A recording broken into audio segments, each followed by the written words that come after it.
শিশু গৃহকর্মীকে নির্যাতনের মামলায় বিমান বাংলাদেশ এয়ারলাইন্সের ব্যবস্থাপনা পরিচালক ও প্রধান নির্বাহী কর্মকর্তা শফিকুর রহমান ও তার স্ত্রী বিথি সহ চারজনকে কারাগারে পাঠানোর আদেশ দিয়েছেন আদালত। সোমবার ঢাকার মেট্রোপলিটন ম্যাজিস্ট্রেট রাজু আহমেদের আদালত এই আদেশ দেন। সহকর্মীদের সঙ্গে নিয়ে দীপু শিকদারের রিপোর্ট। নোভা এলইডি টিভি, ঝকঝকে ছবি, নিখুঁত শব্দ, ৫ বছরের ওয়ারেন্টি। নোভা মানি সঠিক মান, নিশ্চিত সেবা। ম্যাডাম কেন মারছে?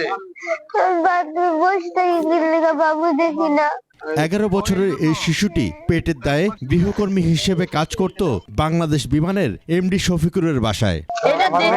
শিশুটির বাবা অভিযোগ করে বলেন, তার কন্যা শিশুটিকে প্রচন্ড মারধর করা হয় সেখানে।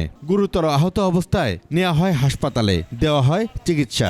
ম্যাডাম বলতেছে বাথরুমে পড়ে যেগুলো হয়েছে, বাথরুমে পড়ে যেগুলো হয়। আমার মেয়ের অত্যাচার আমি আর সহ্য করতে পারলাম না। আমার মায়া হার করতে পারে না, ভাত খাইব।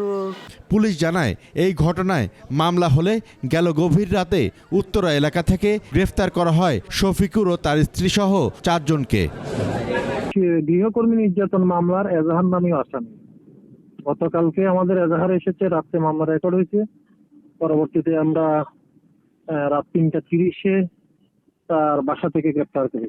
সোমবার দুপুরের পর আদালতে হাজির করা হয় গ্রেফতার 4 জনকে। এ সময় মামলা তদন্ত কর্মকর্তা তাদের আদালতে আটক রাখার আবেদন করেন। পরে আদালত বিমানের এমডি সহ 4 জনকে কারাগারে পাঠানোর আদেশ দেন। দীপু শিকদার, 21 টেলিভিশন, ঢাকা।